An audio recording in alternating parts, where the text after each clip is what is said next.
So you go to a restaurant and you get a menu and you have beefs and steaks and T-bones and I don't know, veggie menus or chicken, so many things. And then you have the other type of restaurant, you know, where you have fries and hamburgers and yeah, McDonald's, for instance. They have a lot of stuff on their menu, but still you are confined within that restaurant to get McDonald's food. So if you like it or not, well, that's up to you. But what does food have to do with board gaming? Well, today, coincidentally, I'm going to talk about 504. And this number here tells you how many different things are on the menu. So let's dig in. Hello. Well, I can tell you about the modules at least, but not the rules of the game, because the rules of the games changes a lot based on the modules you have, and it can really be a pain, but I'm skipping ahead now.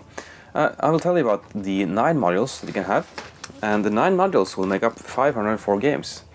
So for instance, we can have this game, it's called 1, 2, 3. You can never have the 2 of the same number. So this is game 1. You can have 1, 2, 4, for instance. Or maybe,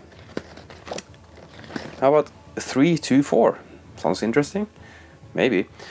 So on the side here, you have some names that will tell you the name of the world you're entering. The world of individual pioneers with potential for violence. Okay, so there's combat involved. No matter what kind of modules you use, you will always use a map. And you see they have a strange shape, which can be a bit annoying at setup, because if you do this, it doesn't match. But if you do this, of course, it will match. And okay, the graphic in this game is not too good, but it does have its functionality. But of course, in this sort of game, it's not the graphics you're going for, it is the combination and the new stuff about this game you want. On the map, you usually have a possibility to add factories or towns or whatever the module calls for. You can even travel the map and explore new tiles, like so. And you can build roads between your tiles to make it easier for you to travel. You can even have neutral roads, but let's go for my color now. And then you have a trolley which can have goods on it, and you can travel around the map and deliver goods. And this is only used in pick up and deliver, and this is only used with roads and so forth. So the modules are pick up and deliver. So you take your trolley, you pick up stuff and you drive to the cities and deliver it. Simple enough. And you get points based on how well you do in these circumstances. And these second, third modules I will just skip for now, because this will reflect this and this only in a minor extent. So we have race. Well, be the first to do anything and you get points. So here you have a lot of points you can get by being first to the cities, and you get points and money. And we have privileges. Now this one is interesting, because this one will add some cards on the table which will give you and only you the benefit of that card. So this can really boost your special abilities, and it makes asymmetric player powers as you play. And military, it's about combat. Ta-da! And you use dice to resolve combat. So it's very minimalistic. You roll the die and you see what happens. Kind of like Risk. Exploration. This is one where you start without the tiles already on the board. You have to go to an empty spot and explore. And based on the die value, you just explore these different types of terrain here. So, of course, you get points for exploring here. Then you have roads, and you need to build roads to expand the network you have. And you get points based on how many types of roads you have on which types of terrain, just like you see here. It's kind of like majority, which is this one. And this one is about majority and having the control of different territories and having the most. And you get points on that. And then production. And finally we can use this side of the tile instead of this side, which is so boring, and this has much more to it. Here you get points for production, and well, it's very simple to understand actually. But then we have the largest module, module 9, which is shares. And shares is by far the mechanism I like the least in board games usually. I just dislike this type of thing, and in this game it is no difference. But anyway, this module here is has the most meat to the game. This one will give you the best the most experience out of the game. And there are many who say that 9 and 8 and 7 are the best, is the best combination to play this game. And I will wait until the end of the review to say what I think. And this module 9 is the one that takes the longest time to play and has a lot more decisions. But those are the 9 modules you can have, and you can choose the order as you want.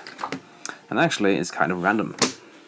Well, not entirely sure how to review this game, because I find it more a system or a concept than a game.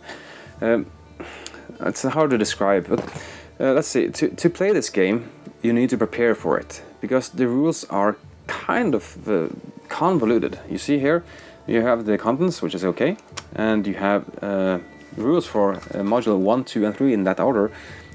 So this should definitely be the first to play. I mean it seriously. Play this one first when you're learning the game. Then you have the general rules of how everything works in the game, only what is common for every game. Then you have learned to read the spiral thingy, and there are so many points here and bullet points and well, contradictions, and they are meant to be contradictions, because this will overrule this and that, and I will show you later on the book. And then here are the rules for module 1. So of course, if you're not playing with module 1, you don't need to learn this in theory, and so forth. And it is actually a nice system, but the theory, or the point of the game, is to show up on a game night and you take a deck of cards with 9 numbers on it, you shuffle it, and you deal it out, and you play that game with those modules in that order. And that is the concept behind this game. But it doesn't really work like that, because just randomly taking some numbers and setting up the game and playing it, you really have to know the game in order to do that. And I have played it many times now, and I prepared every game for every game night, and I don't want to come there and take us random cards and then you spend a lot of time in the rules.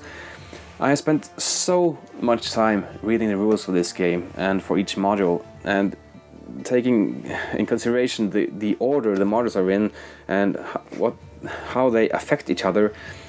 So much time. I've never spent so much time on reading the rules for a game than I have on this one. And after playing the game, I'm left with that was okay. So I still haven't played a bad game of this one, but everything has been that was okay. And I've spent so much time reading the rules for that was okay game, and that is not acceptable. This is a system, and it's a concept, and it works like a concept. It's fascinating how he has managed to do this, and making all these kind of modules and how to tie them together, and making a well, it is a comprehensible rule sets, I guess, but the games are just so blah. The graphics is meh, and the games are okay, and this everything is mediocre. So as a system, it's a great one, but as a game, find something else. If you want to pick up and deliver, go with Merchant of Venus or something fun. This is not a fun game for me, and I can't recommend it. It is a nice system, but if you really, really want to play this game, go with module 1, 2, 3, as it is also recommended in this game, because you need to learn how to play the game before you can modify it with other rules. And there are so many times you have to read a rule, and then you come to the other module and just says, ignore the previous rule and do this instead, and you haven't even grasped the first rule. It's very, very annoying. But, well, there you have it. So, thank you to my Patreon supporters. I'm going to say thank you who voted this game. I really regret having it on the list in the first place, but there you have it. I have forced myself to play this game over and over and over and over again, just to try out all the different modules in different combinations, and I'm really happy if I don't have to play this game again. Well, if I do play it again, someone else has to read the rules and teach them to me. I will play it then, but I will not teach another game of this. Okay, thank you for watching. If you want to have fun gaming, try something else. See ya!